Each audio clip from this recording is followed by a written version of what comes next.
زیارت کے موضوع سے پہلے یاد رکھیں کہ ہمارے ہاں عموماً زیارتوں سے پہلے جو اصل موضوع ہے جو ڈسکس ہونا چاہیے اور وہ زیادہ ضروری ہے، کیونکہ زیارت کو عام طور پہ وہابی حضرات جو ہے وہ کفر و شرک کا نام دے دیتے ہیں، لیکن ہمارے ہاں ہر زیارت سے پہلے اللہ سبحانہ و تعالیٰ کا ذکر ہے۔ اور سب سے اہم چیز یہ کہ نبی یا امام کو ہم مانتے ہی اسی لیے ہیں کہ وہ اللہ کے نمائندے ہیں اور اللہ کی معرفی کرائی ہے، اللہ کو پہچانوایا ہے۔ دعا ہو یا زیارت ہو، ہمارا اصل موضوع ہے زیارت۔ اب اگر دعا اور زیارت کے بارے میں ایک مختصر ترین انٹروڈکشن کرایا جائے، مختصر ترین بات کی جائے تو کہا جائے دعا اور زیارت کے معنی ہیں، دعا کے معنی ہے اللہ سے کانٹیکٹ، زیارت کے معنی ہے ملائکہ سے۔ اب ممکن آپ تعجب ہو، ملائکہ کی بھی زیارت ہے، انبیاء سے اور ائمہ علیہم الصلوۃ سے اور باقی اولیاء خدا سے ایک کانٹیکٹ۔ اس کانٹیکٹ میں کتنی دیر لگتی ہے؟ Fraction of second. یہاں آپ نے تصور کیا امام حسین کو اور دل میں ہی آپ نے کہا السلام علیکم یا ابا عبداللہ، یہ آپ کا کانٹیکٹ ہو گیا، وہ کچھ نہیں گیا۔ ہمارا سلام جیسا بھی ہو، ظاہر ہے ہم پرفیکٹ نہیں ہے، لیکن وہاں سے جو جواب آئے گا یہ ہم پر واجب نہیں تھا، یاد رکھیں۔ یہ السلام علیکم یا ابا عبداللہ یا امام حسین آپ پر سلام ہو یا او حسین سلام آن یو زیارت ہے، یہ واجب نہیں ہے، کسی کام کے نہیں، ہمارے سلام کی کوئی حیثیت نہیں، نہ یہ واجب، لیکن امام حسین پر جواب دینا واجب، ان پر جواب دینا واجب ہے، اور ان کا یہ جواب ہم پر ایک نورانیت طاری کرے گا۔ اب یہ اور بات ہے کہ اس نورانیت کو کتنی دیر کے لیے ہم آبزرو کرتے ہیں اور کس وقت ہم ضائع کر دیتے ہیں، یہ ڈیپینڈ کرتا ہے کہ وہاں سے پورا ایک نور کا طوفان آ رہا ہے، لیکن ہمارے پاس جو ظرف ہے یعنی جو برتن ہے وہ ہے کتنا بڑا۔ آپ ایک بہت بڑے حوض میں بارش کا پانی جمع کریں اور ایک چھوٹے سے پیالے میں لے کے ایسے جمع کریں، تیز بارش بھی ہو رہی ہو تو اس سے آپ کی پیاس نہیں بجھ سکتی، بہت شدید بارش میں بھی اگر اس میں آپ ایسے جمع کریں پیاس نہیں بجھتی، کیونکہ تیزی سے آتا ہے، ٹکرا کے چلا جاتا ہے۔ اسے کہتے ہیں ظرفیت۔ ظرفیت سے کیا مراد ہے؟ ہم میں صلاحیت ہی نہیں تھی، بارش ہوئی مٹی میں وہ زرخیز ہو گئی، بارش ہوئی چٹان پر وہ زرخیز تو کیا ہوتی، وہ جو تھوڑی بہت گرد تھی کہ شاید کچھ اگ جاتا وہ بھی بہہ گیا۔ یعنی اگر چٹان پہ گرد جمع ہوتی چلی جائے پھر وہاں پر ایک آپ بیج ڈال دیں تو وہ بیج اس گرد کو پکڑ لے، پھر اس کے بعد ہلکے ہلکے اور اس میں گرد پڑتی چلی جائے گی، پھر آپ دیکھیں گے چٹان میں ایک پودا لگ گیا۔ لیکن اگر وہاں تیز بارش پہلے ہی ہو جاتی تو وہ چٹان اور صاف ہو جاتی، اور رہی صحیح زمین جس میں امکان تھا ایک بیج کے اگنے کا وہ ختم ہو جاتا۔ پس وہ جو چٹان ہے وہ ہمارا نور کی بارش ہو رہی ہے، یہاں ہم جو ہے وہ اثر ہی نہیں لے رہے۔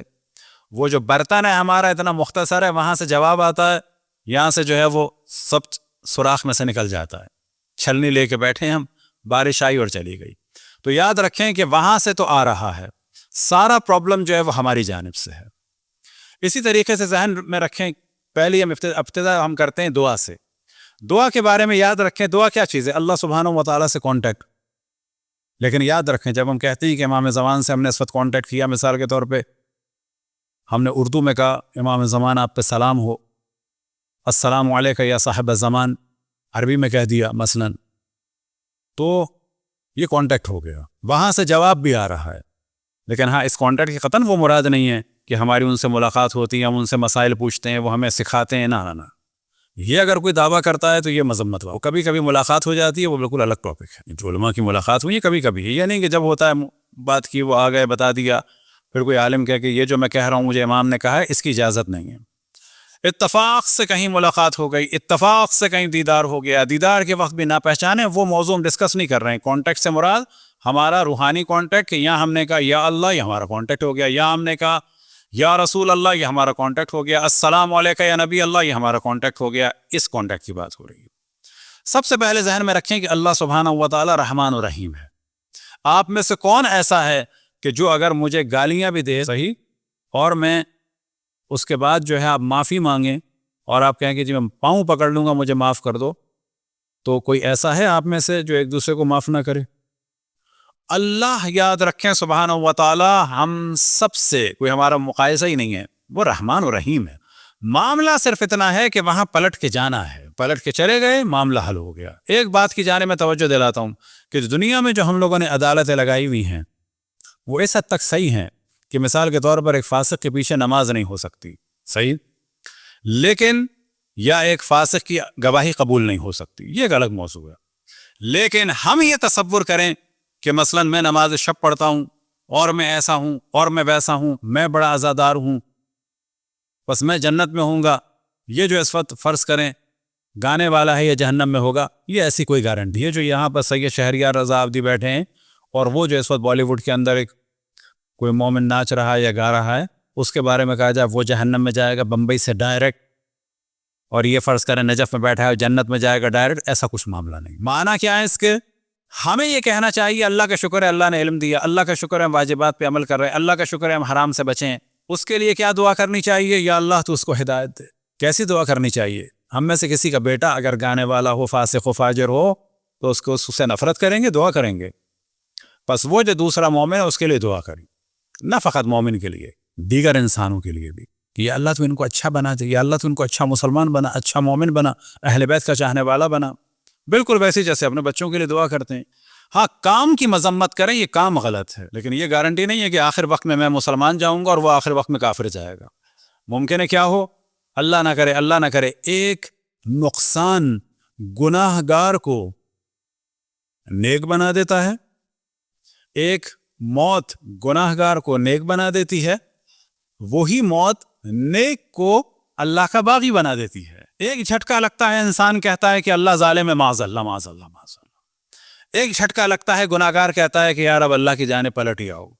تو پتہ چلا ایک جھٹکا لگا گناہگار ادھر آ گیا، ایک جھٹکا لگا دیندار ادھر چلا گیا. یہی معاملہ ہوگا ظہور سے پہلے، غربال چلے گی، ادھر والے ادھر چلے جائیں گے، ادھر والے ادھر آ جائیں گے. ہم اگر اچھے ہیں تو دعا کریں کہ یا اللہ تو ہمیں اچھا رکھ، اور اگر کوئی برا ہے خصوصاً اہل بیت کا چاہنے والا، اس کے لیے دعا کریں کہ یا اللہ تو اس کی ہدایت فرما، کتنا ہی گناہگار کیوں نہ ہو. خود ہماری روش یاد رکھیں، کوئی ایکٹر ہو، ایکٹریس ہو، سنگر ہو، جو بھی اہل بیت کا چاہنے والا ہوتا ہے، ہم تو اس کے لیے فاتحہ پڑھتے ہیں. یہ بات آپ کو ہم یہاں سے بتا دیں کہ بتانی چاہیے. ہم نے درجنوں دفعہ جو ہے جب جماعت پڑھانی ہوئی، کیونکہ جماعت میں بعض دفعہ ہوتا ہے اپنی پڑھ چکے ہیں، کسی اور کی پڑھانی ہے تو پھر کسی کی قضا نماز پڑھ دیں. ہم نے درجنوں دفعہ جو ہے بعض گناہگار شیعوں کی، حتیٰ ایکٹرسوں کی جانب سے قضا نمازیں پڑھ دیں، کوئی حرج نہیں ہے. وجہ کیا ہے؟